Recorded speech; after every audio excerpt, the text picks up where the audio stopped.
Hello, this is Rev Bill, and I'm doing a short video on the subject of loss, grief, pain in school.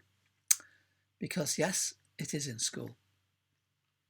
And it's a shorter presentation of talks I've given really to counsellors in the past, and particularly bereavement counsellors working with children. And my simple premise is that loss is in school and children struggle with understanding their losses, and the best help they can have is you.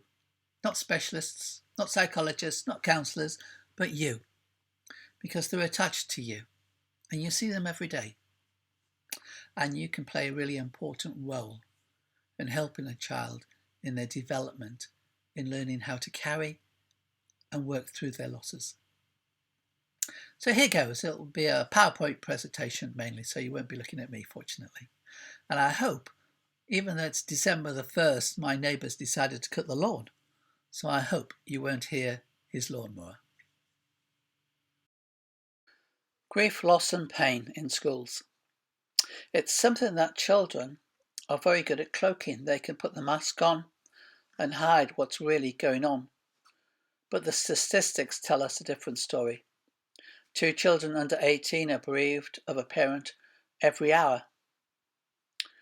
1 out of 5 children will experience their parents divorcing by the time they're 16 years old.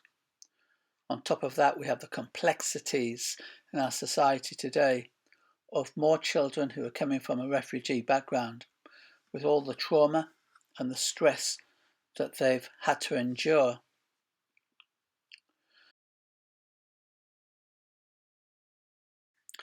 But loss comes not just from death. It comes from experiences of life. When I worked in Warwickshire and Coventry, I was part of a psychological team that did post-traumatic stress debriefing in schools. One day a school bus on the way to school at 9 o'clock in the morning got stuck on a tiny bridge with a lorry coming the other way. They burst into flames. The lorry driver died in the flames. The children tried to help the bus driver out of the coach. Half of them climbed out the front of the window, the other half climbed out of the back. That was a huge event in the life of that school. When children experience these kinds of losses, the story, the narrative, can get very much trapped within them. They're not sitting there listening to your lecture, your talk, but the noise in their head, which often lowers their self-esteem and can make them feel very isolated. But in our society, we tend to say to young people, don't feel bad, but they do.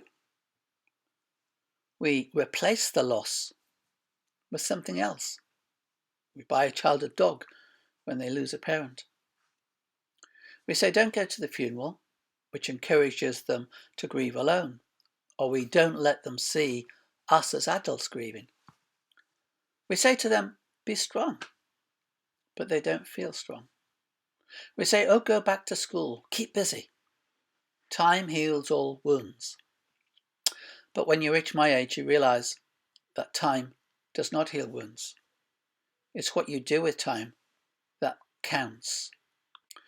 So it's not surprising that children struggle to concentrate at school, might show signs of aggression, or as they get older, have low self-esteem, low self-morale, and as adults may even feel that they're carrying this perpetual, as I call it, shadow grief, which leaves them with a sense of sadness into their adulthood.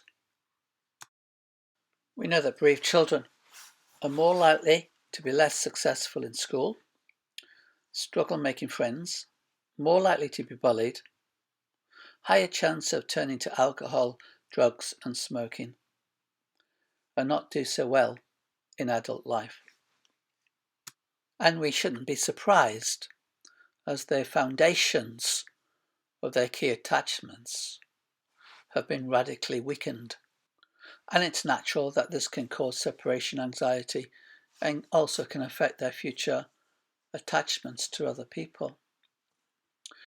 Now, there's a lot of bereavement theories out there. No doubt you've heard of one or two. They all have their different qualities, but we do know three things fundamentally. When you have a loss experience, first you try to escape the pain. You go into shock, numbness, disbelief. You shut down. It's a protective mechanism. Secondly, you seek to recover the loss. You can't stop thinking about the deceased or the loss event. You dream about it, you smell it, you think you see them, you talk to them. Thirdly, we search for understanding. And that search, trying to make sense of it all, can actually take a lifetime.